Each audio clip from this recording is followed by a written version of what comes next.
आज के सन्नाटे में कभी आपने खुद से एक सवाल किया है, क्या मैं अपनी जिंदगी सही दिशा में जी रहा हूँ? एक ऐसा सवाल जो कभी कभी हमें सोने नहीं देता। हम भागते रहते हैं, दौड़ते रहते हैं सुबह से रात तक, लेकिन किस तरफ, किस लिए? जिंदगी एक रेस बन चुकी है, एक दौड़ जिसमें जीतने वाले को भी सुकून नहीं मिलता। हर दिन अलार्म की आवाज के साथ दिन शुरू होता है और हर रात थकावट के साथ चुप्पी से दिन खत्म। हम सोचते हैं बस थोड़ा और मिल जाए, थोड़ा और मिल जाए, और आराम, थोड़ा और पैसा, थोड़ी और खुशी, लेकिन ये थोड़ा और कभी खत्म ही नहीं होता। क्या आपने कभी देखा है कि एक जापानीज बुजुर्ग को जो शांत है, स्थिर है, और फिर उसके चेहरे पर एक अजीब सी चमक होती है, मानो वह हर पल में जी रहा हो। ना कोई जल्दी, ना कोई शिकायत, जैसे उसे पता हो कि वह कौन है और उसे कहाँ जाना है। ऐसे ही लोगों से उपजी है जापानी जीवन शैली की वह कला जिसे दुनिया डिसिप्लिन कहती है, लेकिन जापानी लोग इसे जीवन का सौंदर्य मानते हैं। इस किताब में हम एक एक करके उन 8 जापानी सिद्धांतों की बात करेंगे जिनका असर ना सिर्फ आपके डेली रूटीन पर पड़ेगा, बल्कि आपकी सोच, आपकी आत्मा और आपके रिश्तों पर भी पड़ सकता है, एक गहरी छाप छोड़ जाएगा। सोचिए, अगर आपको हर सुबह उठने की एक वजह मिल जाए, कोई ऐसा मकसद जिसे सोचकर आपके अंदर से एक ऊर्जा फूट पड़े, या फिर जब कोई परेशानी आए तो आप उस पर गुस्सा ना होकर के मुस्कुराते हुए उसका सामना करें, या जब आप कुछ नया सीख रहे हो बाहर रखकर एक बच्चे की तरह उस सीख को अपनाएं, क्या तब जिंदगी थोड़ी आसान नहीं हो जाएगी? लेकिन यह रास्ता इतना आसान नहीं है। इस रास्ते में बहुत से उतार चढ़ाव भी आएंगे। आपको खुद से टकराना होगा, अपनी आदतों से, अपने आलस से, अपनी नकारात्मक सोच से। कभी कभी आपको अपने आराम से समझौता करना होगा। कभी कभी आपको खुद से यह कहना होगा, बस, अब बस, अब और नहीं, अब मुझे बदलना है। क्योंकि जो इंसान अपने जीवन को नियंत्रित कर लेता है वही असल में आजाद होता है। जापानियों ने यह रहस्य सैकड़ों साल पहले समझ लिया था। वह जानते थे कि बाहरी सफलता से ज्यादा जरूरी है भीतर की स्थिरता। हर सिद्धांत, चाहे वह इकिगाई हो या काइजन, सिर्फ एक आदत नहीं बल्कि एक दर्शन है। यह सिद्धांत सिखाते हैं कि कैसे आप छोटी छोटी चीजों को बदलकर बड़ी कामयाबी हासिल कर सकते हैं, और कैसे आप जीवन के हर पल में एक गहराई महसूस कर सकते हैं। इस किताब की शुरुआत एक आम इंसान की तलाश से होती है, एक ऐसी तलाश जिसमें वह अपने दैनिक दिन की मीटिंग ढूंढ रहा है, अपने फेलियर्स के कारण और अपनी थकान की जड़, और धीरे धीरे वह एक नए रास्ते पर चलना शुरू कर देता है। एक ऐसा रास्ता जो शायद कठिन है लेकिन आत्मा को शांति देने वाला है। एक ऐसा रास्ता जो आपको सिर्फ बेहतर नहीं बनाता बल्कि सच्चा बनाता है। तो अगर आप भी तैयार हैं खुद से मिलने के लिए, अगर आप भी चाहते हैं कि आपका हर दिन सिर्फ जिया ना जाए बल्कि महसूस किया जाए, तो इस यात्रा में आपका स्वागत है। चलिए पहला कदम बढ़ाते हैं। रूल 1, टिकिंग पर। सुबह ये 5 बजे। शहर अभी नींद में था, लेकिन एक छोटा सा गांव जापान के किनारे पर जाग चुका था। एक बुजुर्ग आदमी लगभग 90 साल का अपनी छोटी सी बगिया में पौधों को पानी दे रहा था। चेहरे पर झुर्रियां थी लेकिन आंखों में चमक थी। हाथ पैर कांप रहे थे लेकिन चाल में ठहराव था। वो आदमी रोज सुबह सूरज उगने से पहले उठता, ग्रीन टी बनाता, बगिया में काम करता और फिर पास की पहाड़ी पर जाकर सूरज का स्वागत करता था। हर दिन बिना किसी छुट्टी के। पिछले कई दशकों से लोग पूछते थे, इस उम्र में भी आप इतना सब कैसे कर लेते हो? वो मुस्कुराकर सिर्फ एक शब्द कहते कि इकिगाई। इकिगाई एक ऐसा शब्द जिसे सुनते ही लगता है जैसे किसी ने दिल की गहराई छू ली हो। इसका कोई शब्द मीनिंग नहीं, लेकिन इसका असर आपकी पूरी जिंदगी पर होता है। सोचिए, अगर आपके पास हर सुबह उठने की एक वजह हो, एक ऐसा कारण हो जो नींद से ज्यादा जरूरी लगे, जो अलार्म से पहले आंखें खोल दे और जो आपको थकान भी मुस्कान की ताकत दे। लेकिन हम में से बहुत के पास वजह नहीं होती। हम हर दिन काटते हैं लेकिन जीते नहीं। हम कमाते हैं लेकिन खुश नहीं होते। हम रिश्तों में रहते हैं लेकिन जुड़े हुए महसूस नहीं करते। ऐसा क्यों होता है?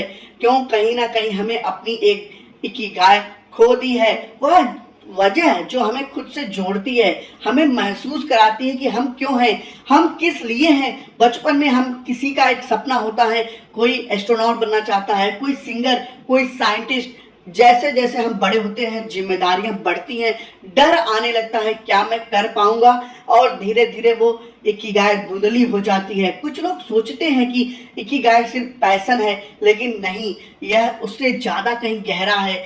यह आपके दिल की पुकार है, वह काम जो आप बिना थके कर सकते हैं, जो आपके पैसे ज्यादा संतोष देता है, जो दुनिया के लिए भी कुछ अच्छा कर सकता है, दुनिया से भी आपको जोड़ सकता है। दुनिया चाहे जितनी भी आपको उलाहने दे, आप उससे नहीं घबराते हैं। यह आपके दिल की पुकार है, आप अपने दिल की पुकार को सुनते हैं, जिसे करने में आपको मीनिंग मिलता है। टिकी कोई लग्जरी नहीं, यह जरूरत है। और आज आप बेचैन हैं तो शायद इसी की कमी है। जैसे कि आप अपने अंदर झांकना शुरू करते हैं और खुद से पूछते हो, मैं कौन हूँ, मुझे क्या अच्छा लगता है, मैं किस काम में खो जाता हूँ, तो एक धीमी सी आवाज अंदर से आती है, वह है इकिगाई की शुरुआत है।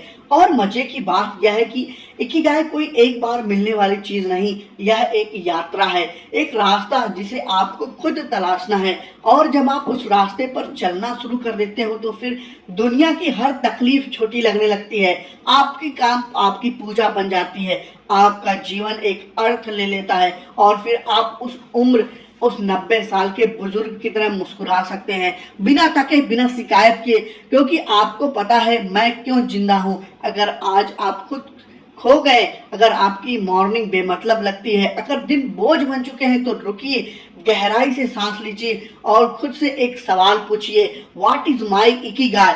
शुरुआत में जवाब नहीं मिलेगा, लेकिन उस सवाल को रोज पूछिए और फिर देखिए कैसे जिंदगी खुद एक जवाब बनकर आपके सामने आने लगेगी। एक इकिगाई आपकी कहानी को नया अध्याय देता है, एक ऐसा अध्याय जिसमें आप अपने आप को पाते हैं, अपने आप को पूरे होश में, पूरे दिल से, पूरी जिंदगी के साथ। रूल 2 है सोशल माइंडसेट। एक बार एक युवा लड़का एक महान बौद्ध गुरु के पास गया। उसके पास डिग्रियां थी, किताबों का ज्ञान था और दुनिया के बड़े बड़े सवालों के जवाब देने का दावा था। उसने गुरु से कहा, मैं हर चीज जानता हूँ, लेकिन फिर भी अंदर खालीपन महसूस करता हूँ, कोई सुकून नहीं, कोई ठहराव नहीं। गुरु मुस्कुराए और बोले, चाय पियो। लड़का चाय के प्याले की ओर देखने लगा, पर गुरु ने चाय उड़ेलते उड़ेलते प्याला भर दिया। फिर भी डालते रहे, चाय छलकने लगी, फिर टपकने लगी। लड़का चौंक कर बोला, अरे प्याला तो भर गया है। गुरु बोले, जैसे यह प्याला तुम भी पहले से भरा हुआ लाए हो, जब तक तुम खाली नहीं होगे नया ज्ञान नहीं सीख सकते। यही है शोशी, एक ऐसा माइंडसेट जो सिखाता है कि आप चाहे कितना भी आगे बढ़ जाएं, सीखने के लिए हमेशा एक बिगिनर की तरह खुले रहें। आज हम एक ऐसे दौर में जी रहे हैं जहां इंफॉर्मेशन की जगह किताबें, वीडियो, पॉडकास्ट, हर कोई एक्सपर्ट है, लेकिन अंदर से हम खाली हैं, होलो हैं।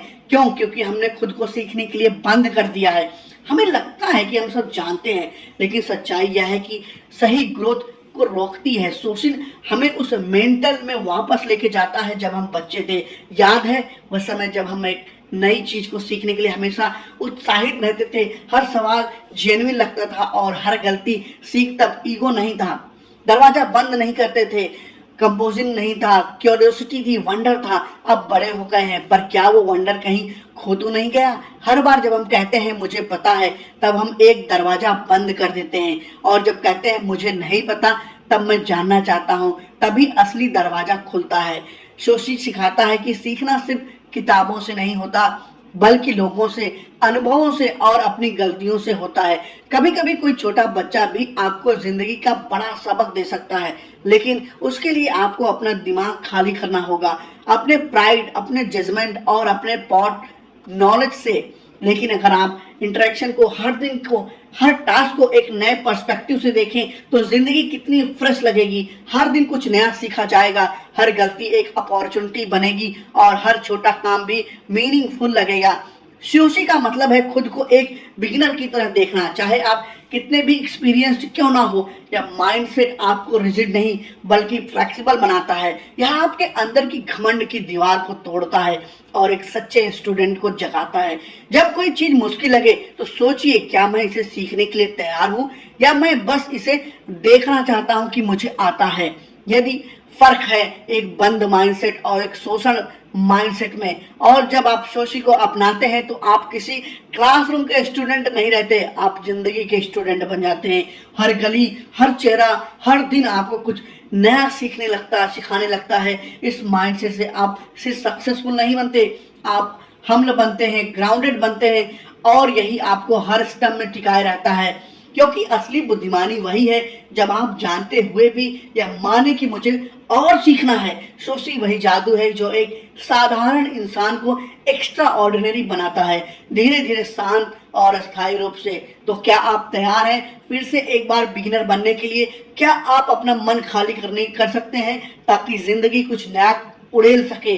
अगर हाँ तो चलिए फिर से शुरू करते हैं। Rule 3, kaizen action. एक ठंडी सुबह थी। जापान की एक फैक्ट्री में काम करने वाला एक मजदूर हर दिन वही काम करता था। एक ही नट, एक ही बोल्ट, मशीन के उसी हिस्से में कसना, महीनों से यही दोहराव। एक कोई एक्साइटमेंट नहीं, कोई प्रमोशन नहीं, कोई बदलाव नहीं, लेकिन फिर भी वह हर दिन कुछ ना कुछ बेहतर करने की कोशिश करता था। कभी खुद स्क्रू ड्राइवर को थोड़ा और सही एंगल पर पकड़ता, कभी स्पीड थोड़ा और बढ़ाता, कभी कम वेस्ट करता। एक दिन उसने सुपरवाइजर से पूछा, तुम इतने पेशेंस के साथ वही काम रोज कैसे कर सकते हो? उसने मुस्कुराकर जवाब दिया, क्योंकि मैं जानता हूं मैं हर दिन थोड़ा बेहतर कर रहा हूँ, मैं थोड़ा बेहतर हो रहा हूँ, बस थोड़ा। यही है काइजन, एक जापानी दर्शन जो सिखाता है कि बड़े बदलाव की शुरुआत छोटे कदमों से होती है। हम इंसान हमेशा इंटरेस्ट रिजल्ट चाहते हैं। हमें लगता है कि एक दिन लाइफ बदलेगी, एक बार जिम गए तो सिक्स पैक बन जाएगा, एक बार बिजनेस शुरू किया तो करोड़पति बन जाएंगे, लेकिन ऐसा नहीं होता। और जब कुछ जल्दी नहीं मिलता हम हार मान लेते हैं। काइजन सिखाता है कि असली ट्रांसफॉर्मेशन धीरे होता है। हर दिन थोड़ा थोड़ा सोचिए, अगर आप रोज थोड़ा थोड़ा 1% बेहतर होते जाएं तो एक साल में आप 37 गुना बेहतर बन सकते हैं। हाँ, सिर्फ 1%, ये इतना छोटा इंप्रूवमेंट है कि कोई नोटिस भी ना करे, लेकिन वही कंसिस्टेंसी आपको एवरेज से एक्स्ट्रा ऑर्डिनरी बना देती है। काइजन सिर्फ प्रोडक्टिविटी का तरीका नहीं, यह एक लाइफ फिलॉसफी है। यह कहता है कि परफेक्ट मत चाहो, इम्प्रूवमेंट चाहो। जब आप काइजन को अपनाते हैं तो आप एक्सक्यूजमेंट देना बंद कर सकते हैं। एक्सक्यूज नहीं कहते, आप कल से करूंगा की जगह आज थोड़ा सा कर लेता हूँ कहने लगते हैं। चाहे आप राइटर हो, स्टूडेंट हो, बिजनेसमैन हो या हाउसवाइफ, जब आप हर दिन छोटे छोटे कदम उठाते हैं तो डर कम लगता है, प्रेशर कम होता है, और सबसे जरूरी बात सेल्फ रिस्पेक्ट बढ़ती है। क्योंकि जब आप जानते हैं कि आप परिश्रम कर रहे हैं, मेहनत कर रहे हैं, भले ही थोड़ा देर से सही, गिल्ट नहीं होता। फिर आप चाहे रिजल्ट आए या ना आए, आप जानते हैं कि आप ग्रो कर रहे हैं। लेकिन काइजन सिर्फ कंसिस्टेंसी नहीं है, इसमें अवेयरनेस भी है। हर दिन खुद से एक सवाल पूछिए, मैं आज क्या थोड़ा और बेहतर कर सकता हूँ, और जवाब एक्शन में दीजिए। चाहे वह 5 मिनट का वर्कआउट हो, एक पेज पढ़ना हो, एक गिलास एक्स्ट्रा पानी पीना हो, कुछ भी। एक छोटे छोटे कदम दिन बड़ी छलांग लगाते हैं। और सबसे ब्यूटीफुल बात यह है कि काइजन आपकी लाइफ से हर हिस्से में काम करता है, आपके हैबिट्स में, आपके रिलेशनशिप में, आपके माइंडसेट में। जब आप हर दिन थोड़ा बेहतर लिसनर बनते हैं, थोड़ा कम रिएक्टिव होते हैं, थोड़ा ज्यादा ग्रेटफुल होते हैं, तो आपकी दुनिया भी धीरे धीरे बदलने लगती है। क्योंकि बड़ी जीत एक दिन में नहीं मिलती, वह हर दिन छोटे छोटे हार जीत से बीच बनती है। और हाँ, काइजन में कोई फाइनल डेस्टिनेशन नहीं होता, आप कभी पूरा परफेक्ट नहीं बनते, पर यही इसकी खूबसूरती है। आप हमेशा स्टूडेंट बने रहते हैं, हमेशा इवॉल्विंग। तो अगली बार जब आप कुछ नया शुरू करते हो और डर लगे या बार बार असफल हो चुके हो, तो याद रखिए, आपको सब कुछ आज बदलने की जरूरत नहीं है, बस आज से थोड़ा बदलने की हिम्मत रखिए। एक छोटा छोटा कदम हर दिन, यही है काइजन का जादू, जो धीरे धीरे आपकी जिंदगी को रूपांतरित कर देता है, शांति से, मजबूती से और स्थायी रूप से।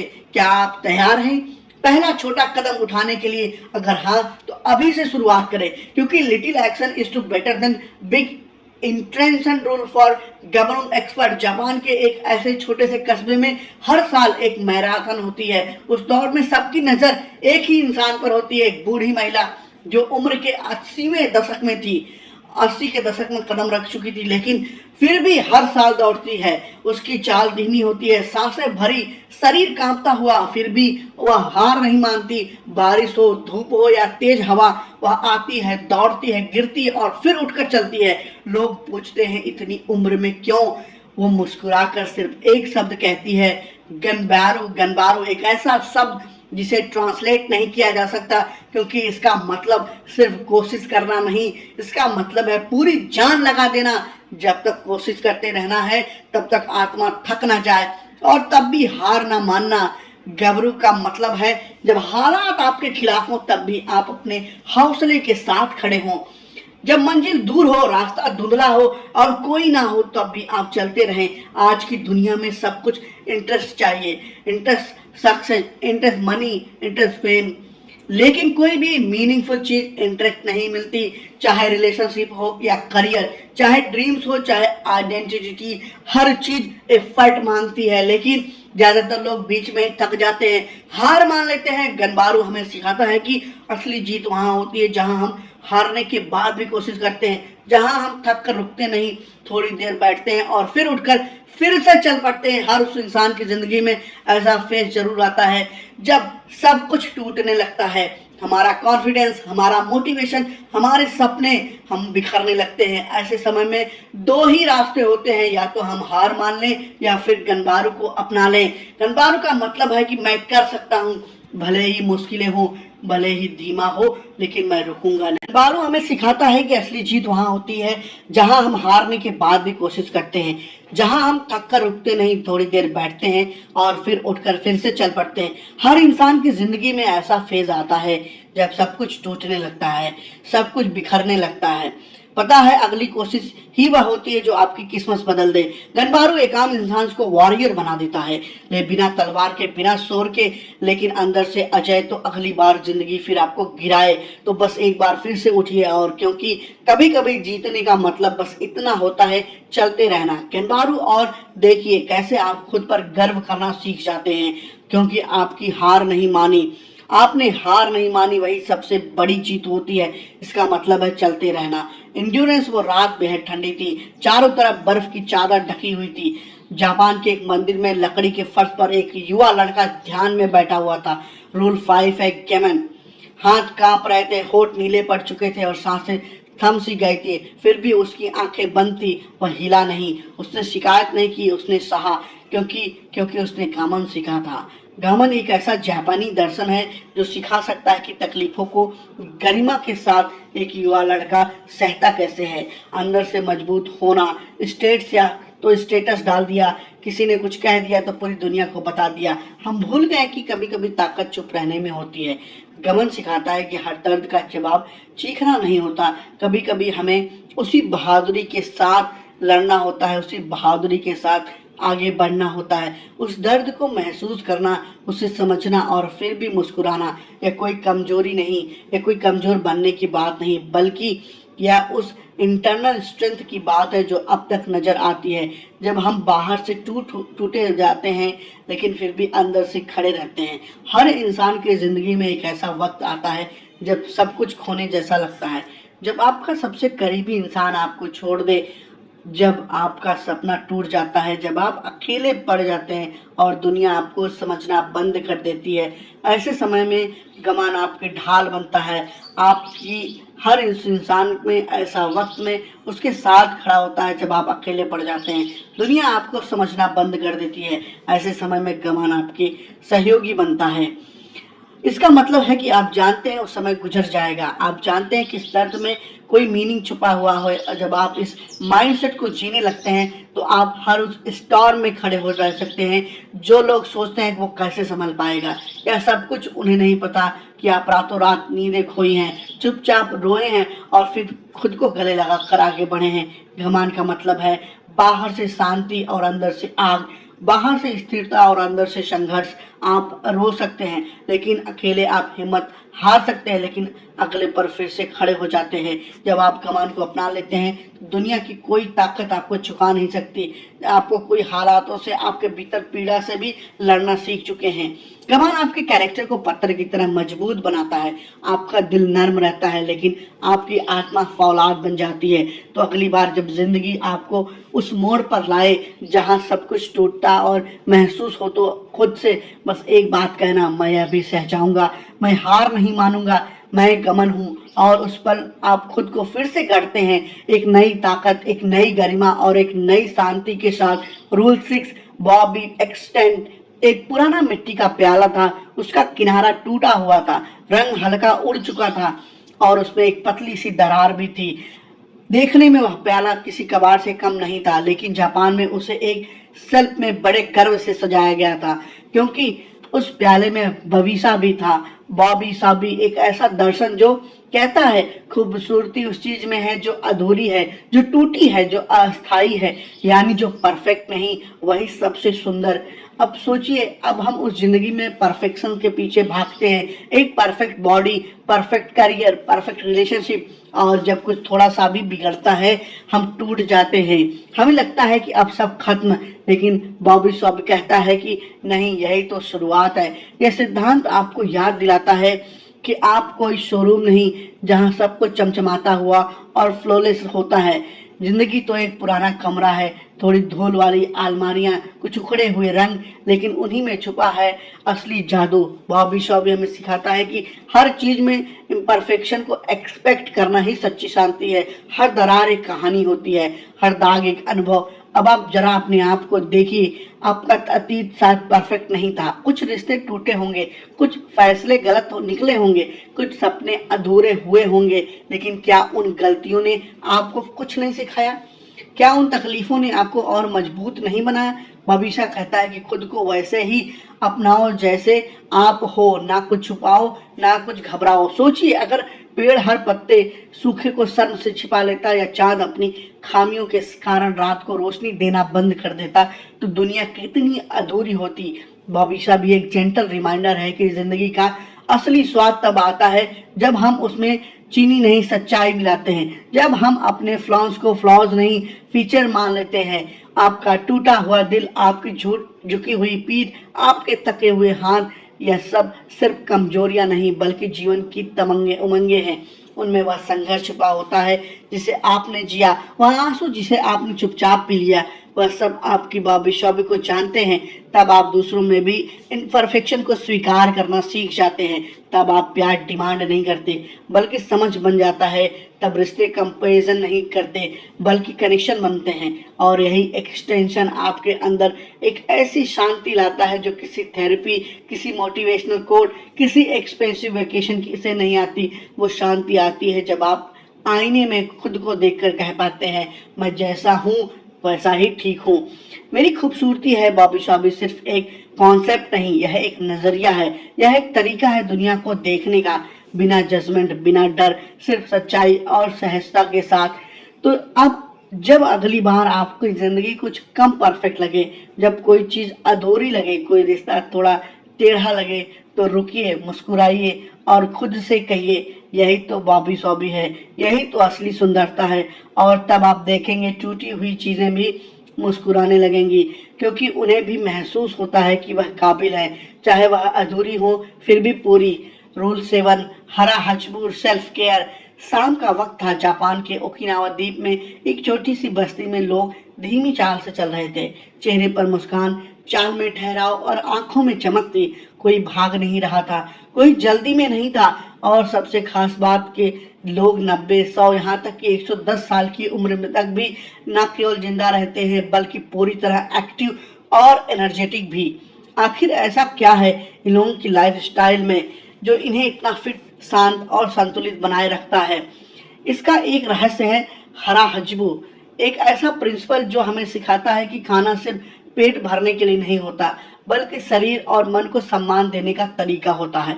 हरा हजबू का मतलब होता है पेट को 80% तक भरना, यानी खाना तब बंद कर देना चाहिए जब आप पूरी तरह से तृप्त ना भी हुए हों, क्योंकि भूख शांत करने और पेट फुल करने के बीच एक महान रेखा होती है, एक महान रेखा जो हमें यह सिखाती है कि हमें कितना खाना चाहिए, कितना नहीं। Self control. अब सोचिए, जब भी आप खाना खाते हैं, क्या सच में शरीर की जरूरत हो के अनुसार खाते हैं या स्वाद के अनुसार और इमोशन के हिसाब से? बहुत बार हम भूख से नहीं, बोर्डम से खाते हैं, कभी उदासी में, कभी गुस्से में, कभी बिना सोचे बस खाते जाते हैं। फिर आता है गिल्ट, फिर थकान, फिर आलस और धीरे धीरे शरीर थकने लगता है, दिमाग डल हो जाता है। हरा हजबू एक जेंटल रिमाइंडर है। सेल्फ केयर का मतलब है सिर्फ स्किन केयर का जिम नहीं होता। असल केयर वो है जब आप अपने शरीर को सुनते हैं, जब आप जानते हैं कि कितना लेना है और कहाँ तक रुक जाना है। यह सिर्फ खाने तक सीमित नहीं है, यह प्रिंसिपल हर एक्सपेक्ट में लागू होता है। हमें इमोशन में, कन्वीनियंस में, काम में, हर जगह यह कहता है बस उतना ही जितना जरूरी है, उससे ज़्यादा नहीं। ज़्यादा काम करते हैं तो खुद खोने लगते हैं। जब हम संतुलन में रहते हैं तो अपने तरीके से काम को अपनाने लगते हैं। जो आप खाने का तरीका बदलना होता है, अपनी सोच बदलनी होती है। आप सिर्फ खाना नहीं खाते, आप खाने का सम्मान करते हैं, आप खुद को सुनते हैं, आप खुद से जुड़ते हैं और यही जुड़ाव असली सेल्फ केयर है। ना कोई लग्जरी, ना कोई एक्सटर्नल चीज, बस खुद से एक ऑनेस्ट डिसिप्लिन और माइंडफुल रिश्ता। हरा हजबुक आपको याद दिलाता है कि जीवन की सबसे बड़ी पूर्ति अधूरेपन में छिपी होती है। कम खाना सिर्फ शरीर के लिए नहीं, आत्मा के लिए भी आराम है। तो अगली बार जब भी थाली में थोड़ा और खाना बचा हो, थोड़ी और भूख बची हो, तो खुद से कहिए बस यहीं तक, यही काफी है। मेरा शरीर मेरा मंदिर है और मैं इसका सम्मान करूंगा। यही होती है सच्ची देखभाल। जहां आप खुद को थामते हैं, ना सिर्फ भूख में बल्कि जीवन के हर पल में, शांति वहीं आती है जहां जरूरत खत्म हो जाती है और संयम शुरू होता है। Rule 8, thin your reconnection. सुबह सुबह एक जापानी व्यक्ति जंगल के रास्ते पर बिना मोबाइल, बिना किसी प्लान के चुपचाप चल रहा था। उसके कदम धीरे थे, आंखों के चारों तरफ अंधेरा था। हरियाली को देख रहे थे, पत्तों की सरसराहट, पंछियों की आवाज और दूर से आती बहती हवा की सांसें, सब कुछ मानो उससे बात कर रही थी। वो ना कुछ सोच रहा था, ना कुछ कह रहा था, बस शांत था, मौजूद था, जुड़ा हुआ था प्रकृति से और शायद खुद से। यही है शिन योग, जिसे अंग्रेजी में कहा जाता है फॉरेस्ट ब्रीदिंग, यानी जंगल में नहाना। नहाना पानी से नहीं, प्रकृति में नहाना, खुद को फिर से रीसेट करना। हम में से ज्यादातर लोग डिस्कनेक्टेड हैं और सबसे बुरा यह है कि हमें इस डिस्कनेक्ट का एहसास भी नहीं है। हम हर वक्त स्क्रीन में डूबे रहते हैं। फोन, लैपटॉप, टीवी, नोटिफिकेशन की दुनिया में इतने खो गए हैं कि प्रकृति एक लग्जरी लगती है। कभी ध्यान दिया, जब आप बहुत परेशान हैं और अचानक खुले आसमान के नीचे किसी पेड़ के नीचे बैठते हैं तो दिल हल्का सा लगने लगता है। क्यों ऐसा लगता है? क्यों हवा के बहाव में कोई सुकून छुपा होता है? क्यों बारिश की बूंदें सिर्फ भीग आती नहीं, कुछ भीतर भी छू जाती हैं? क्योंकि हम प्रकृति से अलग नहीं, उसका हिस्सा है। और जब हम उससे दूर होते हैं तो अंदर एक खालीपन पनपने लगता है। सिनक उसी खालीपन को भरने की एक प्राचीन जापानी कला है। यह कहती है जंगल में मत जाओ किसी गोल के साथ, बस जाओ और हो जाओ। कोई अर्जेंसी नहीं, कोई डेडलाइन नहीं, कोई रिजल्ट नहीं, बस हर पत्ते को महसूस करो, हर शाखा को, सरसराहट को सुनो, हर धूप की किरणें को चेहरे पर पड़ते हुए महसूस करो। आज की फ्लाइट, कल हमें कंसंट्रेटली रिएक्ट कर रहे हो, कॉल को, मैसेज को, लोगों के एक्सपेक्टेशन को, पर कभी कभी जरूरी है पॉज करना, ऑब्जर्व करना। और ऑब्जर्व करना, शिन योग हमें उस पॉज की लग्जरी देता है। यह सिखाता है कि being busy is not the same as being alive. हर इंसान को हफ्ते में कम से कम एक बार प्रकृति से दोबारा जुड़ना चाहिए। किसी पेड़ की छांव में बैठना, मिट्टी को हाथों में लेना, घास पर नंगे पैर चलना। क्योंकि जब आप ऐसा करते हो तो आपका नर्वस सिस्टम स्लो हो जाता है, आपकी हार्ट बीट बैलेंस होने लगती है और दिमाग से वह शोर गायब हो जाता है जो हफ्ते में कम से कम एक बार तो ये जरूर करना चाहिए। सांसें आपको जब बोझ लगने लगती हैं तो किसी पार्क, किसी जंगल, किसी छोटी सी हरियाली के पास चले जाइए। शब्दों की नहीं, सन्नाटे की जरूरत होगी, सोचने की नहीं, महसूस करने की जरूरत है। जब आप लौटेंगे तो सिर्फ बाहर से नहीं, अंदर से भी हल्के और शांत महसूस करेंगे और शायद वहीं से फिर से जिंदगी शुरू हो जाती है। कंक्लूजन, कभी सोचा है हम जिंदगी से बहुत कुछ चाहते हैं, success, happiness, peace, clarity, relationship, freedom. लेकिन कभी यह महसूस किया है कि यह सब बाहर ढूंढते ढूंढते हम अपने अंदर से दूर होते जाते हैं। जापानी जीवन शैली की 8 गहराइयाँ, इकी शोशिन, कजिन, गबरू, गमान, वाबी शाबी, हरा हिजबू और सकिन योकू, यह कोई टेक्निक नहीं, यह सोल लेवल पर विजडम है। यह हमें सिखाता है कि जिंदगी कोई रेस नहीं, यह एक स्लो मीनिंगफुल जर्नी है जहाँ हर कदम पर अवेयरनेस है, हर मोड़ पर ब्यूटी है और हर रुकावट में ग्रोथ छुपी हुई है। इकिगाई ने हमें जीने की वजह दी। शोशी ने सिखाया कि हम हमेशा स्टूडेंट रह सकते हैं। काइजन ने दिखाया कि हर दिन छोटा सुधार बड़ा बदलाव लाता है। गनब्रू ने हिम्मत दी हार ना मानने की। गमन ने सहना सिखाया। मुस्कुराइए बॉबी शॉबी ने इम्परफेक्शन में ही सुंदरता सिखाया। हरा एचबो ने आत्म संयम को सेल्फ लव बनाया और शिनयोकू ने फिर से हमें प्रकृति से जोड़ दिया। यह सिद्धांत को अपना एक दिन काम नहीं है, यह जीवन भर की यात्रा है, लेकिन एक ऐसी यात्रा जो आपको खोया सुकून, खोई हुई ताकत और असली खुशी वापस देती है। अब सवाल यह नहीं कि क्या यह काम करेगा, सवाल यह है कि क्या आप तैयार हैं अपने पुराने पैटर्न को छोड़कर एक नई दृष्टि को अपनाने के लिए। अगर हाँ तो यकीन मानिए जीवन में बहुत कुछ बदलेगा, बाहर नहीं, सबसे पहले अंदर से। और जब भी भीतर बदलाव आता है तो पूरे संसार बदलता है। अगर इस यात्रा ने आपके दिल को छुआ हो, अगर इन शब्दों ने आपके भीतर कोई हलचल पैदा की हो, तो इसी शुरुआत के साथ कीजिए, छोटे से कदम से, नजरिए से। दोस्तों, अगर यह वीडियो पसंद आया हो तो जरूर हमारे चैनल को लाइक और सब्सक्राइब करिए, जहां हम हर किताब को एक एहसास, एक अनुभव की तरह सामने लाते हैं। मिलते हैं अगले वीडियो में जीवन सबक के साथ। तब तक इन एक्स्ट्राऑर्डिनरी लाइफ विद नमस्कार।